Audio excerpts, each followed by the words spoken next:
Imagine a stopwatch. You click the button and the clock just starts ticking. You have exactly 72 hours. Which is, I mean, nothing. Right, it's 3 single days.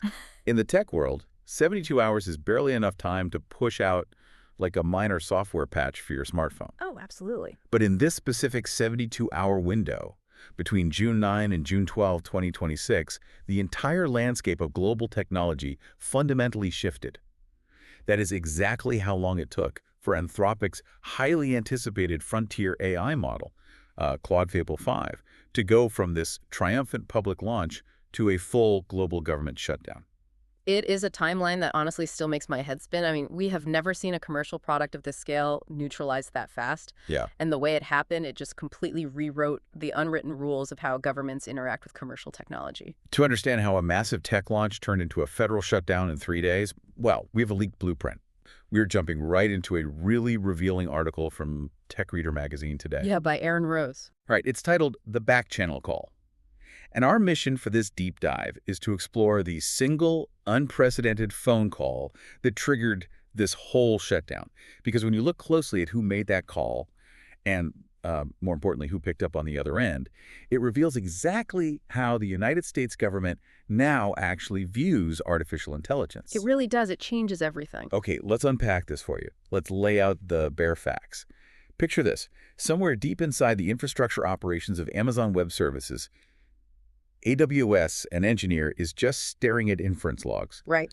And just to ground that for the listener, inference logs are basically the raw, live transcripts of what users are typing into the AI and what the AI is spitting back out, right? Correct. Yeah. It is the raw data feed of the model processing requests in real time. Just the unfiltered pipe. So this engineer is watching that feed, and they spot an anomaly in Claude Fable 5. It's a jailbreak pathway. And not just a normal one. Exactly. Which means someone figured out a specific sequence of prompts to trick the AI into bypassing its own safety guardrails. And the crucial detail here is that it wasn't a fluke. It was repeatable. Highly repeatable. It's documented. So this engineer does what you're supposed to do. They flag it up the chain. It moves higher and higher until it reaches the very top to Amazon CEO Andy Jassy. Which is where things get weird. Right. Here is where the story completely goes off the rails. Jassy doesn't call the usual tech regulators. He doesn't call, like, an AI safety board. He picks up his phone and calls Scott Bessent, the United States Treasury Secretary. Which is the detail that just forces us to reevaluate everything. Skipping conventional regulatory channels was not some clerical error, and it wasn't a panicked mistake. No. What's fascinating here is that it was a defining signal.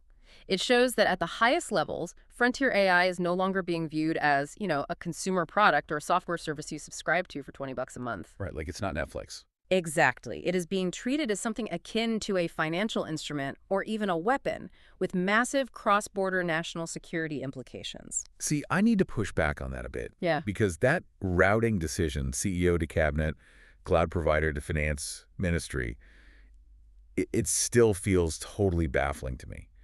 Why Treasury? Well, I mean, if I find a software glitch, even a really dangerous one, yeah. I'd expect someone to call the cybersecurity folks. Calling the Treasury Secretary over a software vulnerability feels like calling the Federal Reserve because your neighborhood traffic light is broken. That's a funny way to put it, but I get what you mean. Right. Because we have entirely different agencies built specifically for this stuff. You have NIST, the National Institute of Standards and Technology, which literally houses the AI Safety Institute. They do, yeah. You have CISA, the Cybersecurity and Infrastructure Security Agency. They handle software vulnerabilities all day long. And initially, Amazon didn't even call the Commerce Department, which actually oversees export controls. They went straight to the money guys. It does seem mismatched if you think of AI as traditional software. But you have to look at what the Treasury actually does in a real geopolitical context. Okay, walk me through that. Their jurisdiction touches sanctions, foreign financial flows, and cross-border economic warfare.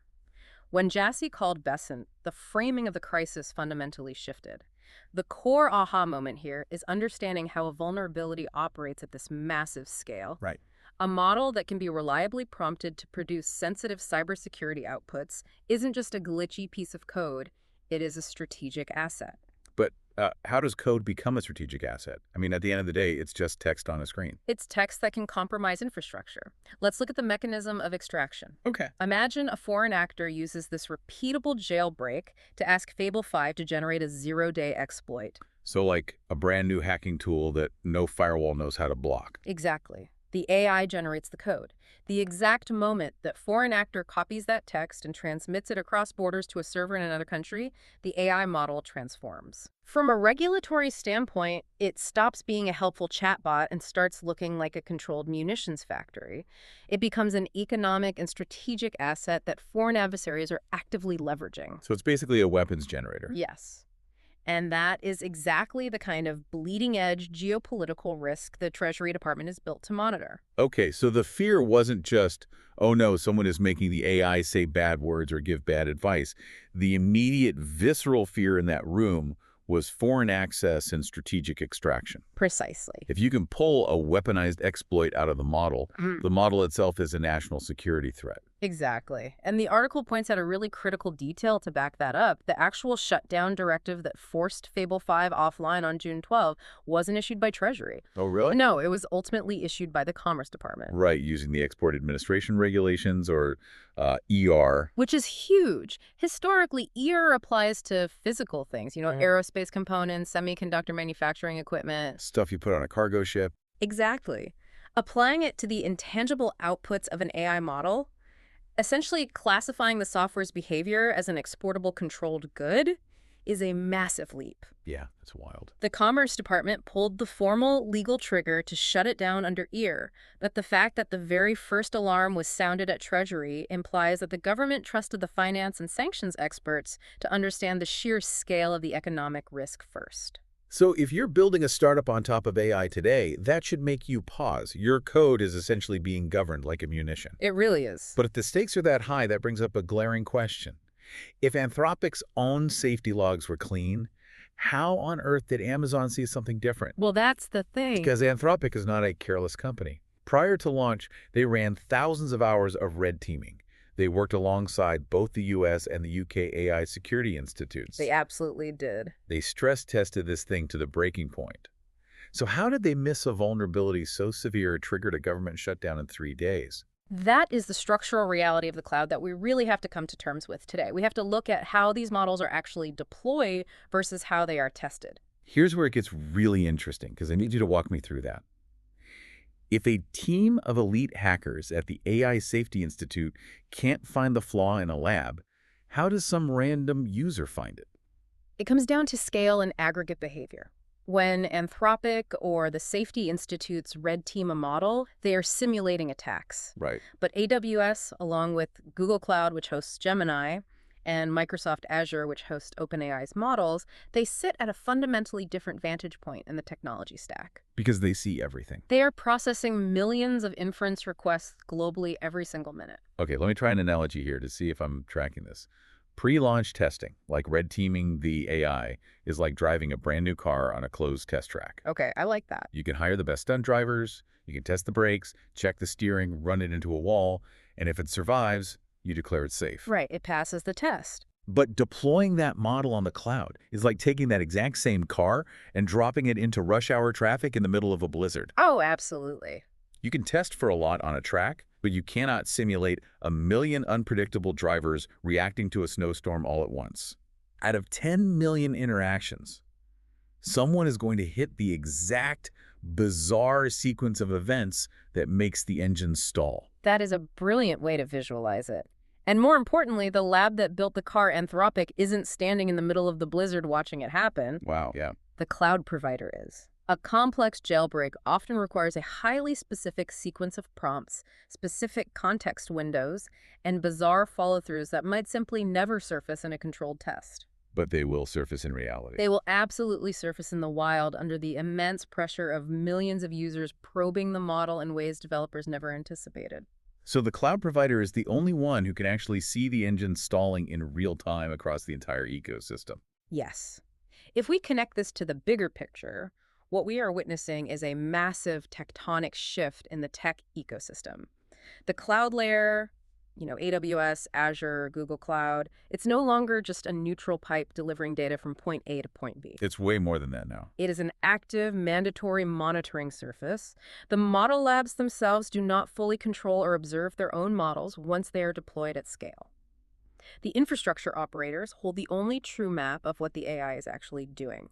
Okay, stop right there. Because if the infrastructure operators hold the map, we really need to talk about who these operators actually are. Yeah, things get complicated here. Very.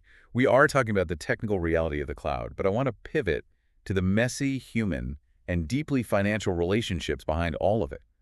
Amazon isn't just a neutral observer here. Not at all. They aren't just the landlord renting out server space to Anthropic. Wait a minute, AWS is Anthropic's primary cloud infrastructure provider. Indeed, Amazon is one of Anthropic's biggest financial investors. Yes, their relationship is deeply entangled. They have poured massive amounts of money into this company. Massive amounts. And look at the financial devastation this single phone call caused. Andy Jassy calls Scott Bessent, and what happens? Anthropic's flagship product, Fable 5, is yanked from the market a mere 3 days after launch. 3 days. Their pre-IPO valuation takes a measurable, brutal hit in the futures markets. Their entire IPO timeline is now facing massive uncertainty. It's a disaster for them. So I have to ask the cynical question here. Was this really about national security? Or did Amazon just nuke their partner's product launch to gain leverage or, I don't know, slow them down? I understand the cynicism, I really do, but we have to look at the legal and strategic realities for a company like Amazon. Okay, fair enough. If those AWS engineers found a genuine, severe national security vulnerability, a repeatable pathway for foreign actors to extract cyber weapons, sitting on that information just to protect an investment would be entirely indefensible. Yeah, I guess the optics on that would be horrific. Worse than horrific. You cannot hide a national security threat to protect your partner's IPO timeline. The liability for Amazon would be catastrophic if that exploit was used to hack a U.S. bank or a power grid, and the government later found out AWS logs showed the whole thing happening and they did nothing. I hear that, but it still feels incredibly dangerous. Even if their motives were completely pure this time, it highlights a permanent complication. Oh, for sure. The entities that have the best vantage point to monitor these models are simultaneously investors, partners, competitors, and infrastructure operators. Every single time they escalate a finding, all of those competing financial interests are sitting right there in the room. That is the uncomfortable truth of this new era. Yeah. And it brings up the most unsettling part of Aaron Rose's article, which is the complete lack of a formal playbook. Right. This unprecedented 72-hour pipeline going straight from a server rack at AWS to a cabinet secretary's private phone was not written in any statute. There's literally no law for this. Yeah. Congress didn't pass a bill saying, hey, if the AI goes rogue, make sure the CEO calls Treasury. Exactly. It was a governance architecture built entirely on personal judgment and corporate relationships. The engineer used their judgment to flag it, the executives used their judgment to escalate it, and the CEO used his personal relationships to decide which cabinet secretary's number to dial. And that lack of formal rules is exactly why the aftermath we are looking at today is so chaotic. So what does this all mean? Let's talk about that aftermath. Because if you're a developer or an investor listening to this, you really need to know where things stand right now. The facts on the ground are stark. They are. In the AWS infrastructure where this anomaly was first spotted, the inference logs for Fable 5 are completely quiet. The model is totally offline. Dead in the water. And the government has provided absolutely no published technical standard for Anthropic to meet to prove the model is safe again. There is no timeline for reinstatement. There is no formal process for compliance. They are essentially trapped in regulatory purgatory. I mean, they can't fix a problem if the government won't officially define what fixed looks like under the Export Administration Regulations. And it's not just Fable 5. The article mentions that Anthropic's Project Glasswing is completely suspended too. Yeah, that was a huge blow. And just to clarify for the listener, Glasswing was a vetted defensive cybersecurity program utilizing what they call mythos-level capability.